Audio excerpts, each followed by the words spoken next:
just for a moment, what I'd like you to do is I want you to imagine that you're 4 years old and you're on the ground and you're building a tower and you're really proud of this tower that you're building.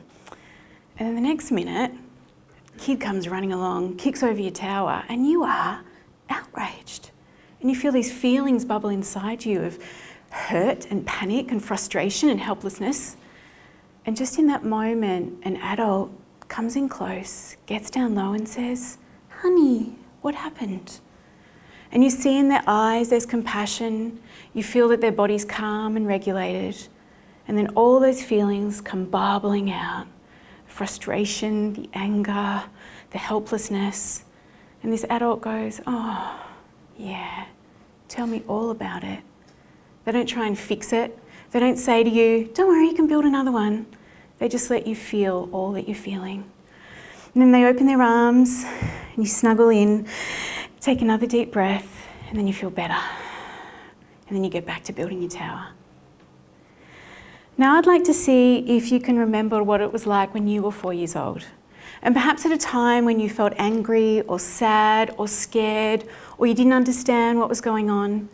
And how did the adults in your life respond to you? Now, if you were lucky, the adults in your life would have given you lots of space to express how you feel, to listen to those worries and hurts, not try and fix what was going on. But for the majority of people, we had the opposite, which is that we would have been told, "Stop being so stupid. You don't need to cry." You might have been sent to your room, to the corner. You might have even been hit for making a mistake. Now, why am I talking about children and feelings? It's because I want to talk about mental health. Because our current mental health landscape sees a steady increase in psychological distress. We see that 1 in 8 Australians suffer from some form of anxiety disorder and 1 in 10 Australians with depression. And even though we are doing better at understanding things like mindfulness, empathy, compassion, resilience and vulnerability, I see that the increasing rates of distress in adults is deeply rooted in the imprints we received as children around how to express feelings and emotions. Now, it would be very easy to blame our parents for what they did or didn't do, but our parents were doing the best job they knew how. They were either doing what was done to them, or perhaps they swing so far in the other direction and say, "I'm going to do it the exact opposite." I see that the issue lies really in the lack of emotional literacy that we have in our culture. We don't teach parents how to respond to children's feelings and emotions with empathy and compassion. We don't teach it in our kindergartens, we don't teach it in our schools. Somehow we still value IQ far more than we value EQ. I wonder if from the beginning we were told that childhood defines adult mental health, whether we would take greater care to nurture a child's soul. Now, my work over the last 16 years with families around attachment and trauma and connection has shown me that there's usually 3 ways that we learn as kids to deal with feelings and emotions. The first one is repression, which means that as a child, if you learnt that it wasn't safe to express your feelings, perhaps you got shut down, you were told to stop crying, perhaps you were given a look that made you draw everything inside, then you were going to have to find a way to cope with all those feelings and emotions. And for most people, they learn to repress them. They push them down deep. Most of the times, they disassociated. Now, the impact of that on a child is that those feelings stay there. And then as adults, those feelings can turn up again. When life throws us a curveball that's got similar themes to stuff that happened when we were a kid, those same feelings come up. But this time, our repression mechanisms look like this. They look like another glass of wine that we drink. They look like hours mindlessly scrolling through Facebook. Or they look like making yourself so busy at work that you don't actually have time to feel. The other thing that we might learn to do is move into aggression, which means that as a child, if we felt really powerless, if we felt scared, if we grew up in an authoritarian environment where we didn't have a voice, where we couldn't say how we felt, then those feelings again would bubble inside us. And at the point where they would tip over, when we often felt frightened or threatened, they would come out in aggression, in rage, in loud words. And sometimes you might have been labelled as naughty, too much, or trouble, when really all you were doing was responding to your environment.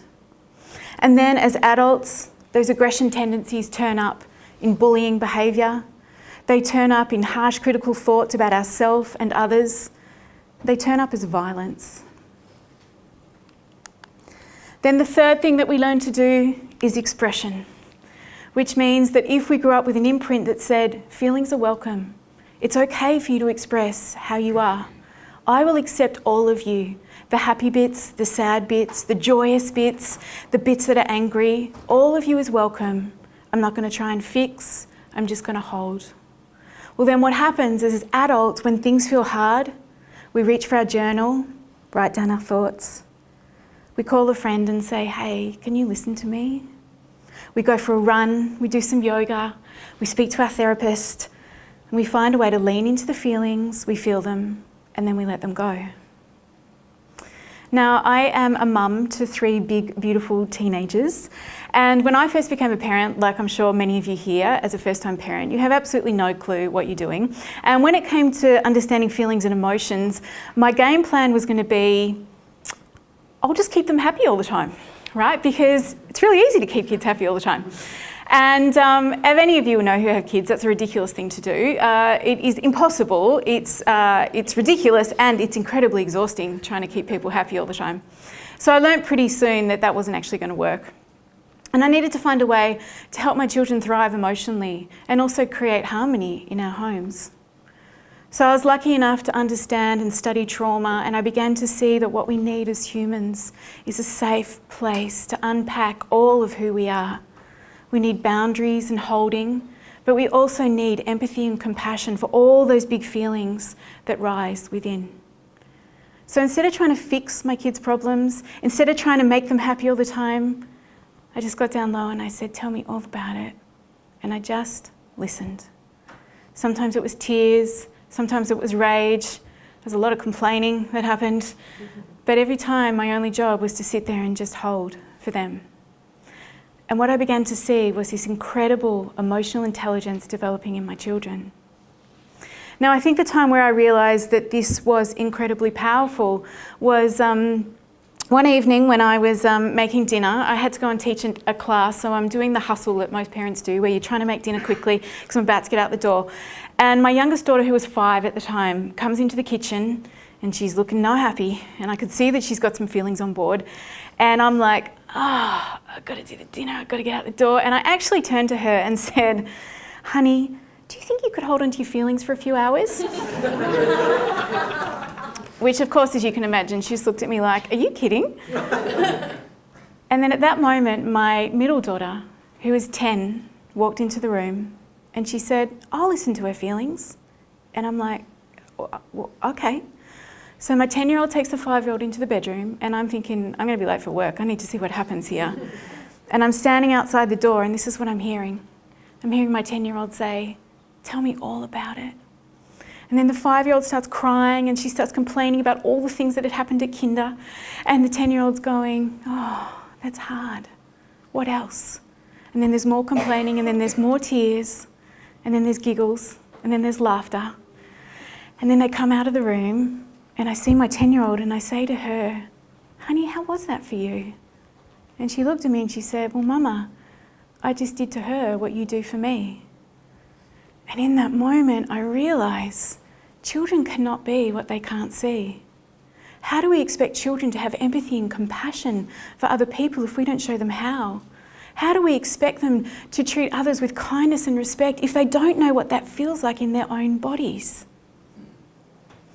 See, I wonder what it would be like if we actually supported parents with tools and understanding to listen compassionately to their children. I wonder what it would be like if we actually helped parents unpack their own childhood so that they don't have to carry that baggage and put it on their children's shoulders. I wonder what it would be like if we supported and encouraged boys to cry and be vulnerable, and we encouraged girls to rage and find their voice and speak up for what they need. And I wonder if instead of harsh disciplines and punishments, we replaced it with compassionate listening, loving limits, boundaries, and we learn to look behind the behaviour. There is always a reason behind the behaviour. And I wonder what it would look like if we took all of that and we placed it in our education system. So it's because of those ideas that around about 18 months ago, a colleague and I set out to create Woodline Primary School. A primary school set in the Geelong hinterland on a beautiful farm with abundant nature. We have horses and chooks and veggie patches. And the philosophy of our school is around fostering emotional well-being in a safe learning environment. So research actually shows that when children feel safe to learn, which means they feel free of judgment and criticism, when they're treated with kindness and respect, where they have autonomy over their bodies and their learning, and they are given much love and celebration about the unique differences in who they are, then what happens is their neurological systems become fully operational and their capacity for growth and learning increases. So our aim at Woodline is when children spend time with us at our school, not only do they learn about the world, but they develop critical life skills, such as emotional intelligence, growth mindset, critical thinking, a love of failure, because every time you fail, you just realise, oh, there's just so many more options I haven't yet explored. And more than anything, they learn to become compassionate citizens of the earth. We believe that if we support children's emotional well-being, then learning becomes effortless and infinite.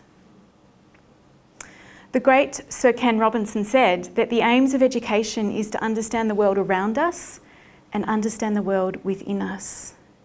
But what if we prioritise the world within? Then surely the world around us would make so much more sense.